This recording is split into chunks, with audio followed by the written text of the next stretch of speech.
going to show you how to put the Mutarru rack onto a Honda Helix 250, CN 250 scooter. And everybody I've read comments who have put this on one of these Honda Helixes always says they have to tweak this thing to make it fit, but nobody tells you exactly how. So I'm going to show you exactly how to get this thing working, what tweaks you got to do. So you're going to take the grab rail, the back rail here, off. I've already got one side of the rack on here, but I'm just going to focus on this side and show you what I did. But you've got to take out the Allen bolts that hold the side rail and the rack, the grab rail that we're going to get rid of. So take that one out and keep this bolt because we're going to use it. The bolts that Mutarru actually puts in the kit are not long enough to actually fit.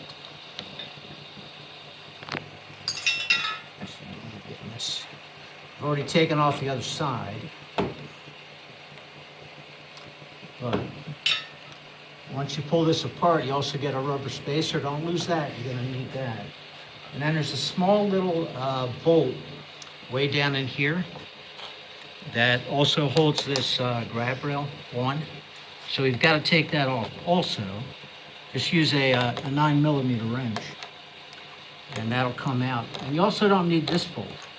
We're going to put in a 6mm bolt hex head. Don't use an Allen bolt here because you won't be able to get in there. It's too close to the body. But once you get it off on both sides, just take this and use it for something else. And also, I've already done this, but also way down in here, near your helmet lock, there's also an Allen bolt. They just loosen, don't take that out. And that'll let this sidearm swing around so you can actually put things in. And don't tighten everything up really tight in the beginning because you want to have a little flex here to make everything neat.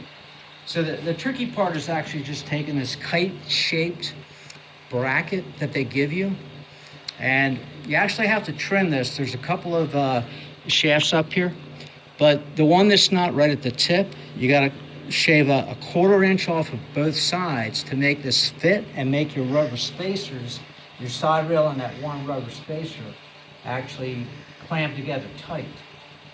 All right, and make sure you have these two holes pointing up.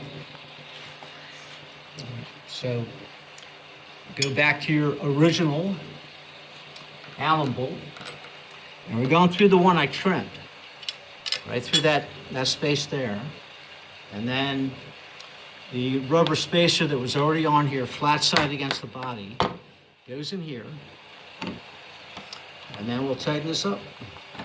Okay, you can pause that. Right, so once you get this tightened up, over here you can see that the side rail and this rubber bushing right here clamp together pretty well, make it look pretty good.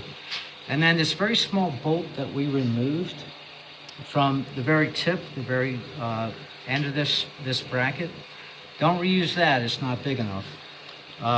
And what I did was took a 6mm hex head bolt. Can't get an Allen wrench in here, so make sure you use a hex head. It's a 6mm, 1.5 inch long, and there's going to be a space right here that will have nothing there because it won't press together.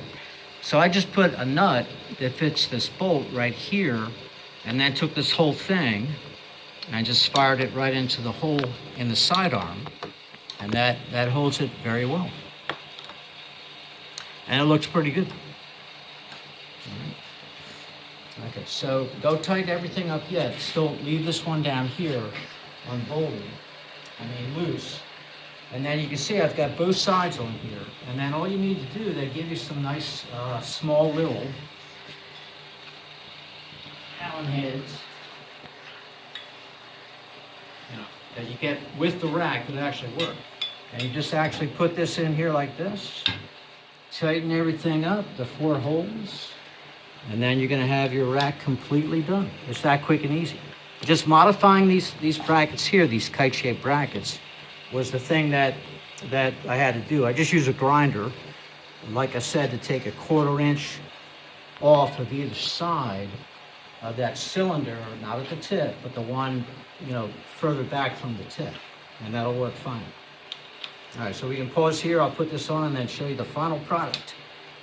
All right, so once we get the bracket on here, you really have to pull these side brackets out a little bit and kind of wedge this in here and make it fit just right. But you just got 4 Allen bolts that you put in, and once you get these things in, you're set to go. Make sure you tighten down all of the other bolts to make sure that everything is nice and tight, particularly the small little Allen bolts way down here that you loosened up but didn't take out. Okay, this has to be tight, that's tight. The Allen bolts down here and everything, of course, on the side, and you're set to go.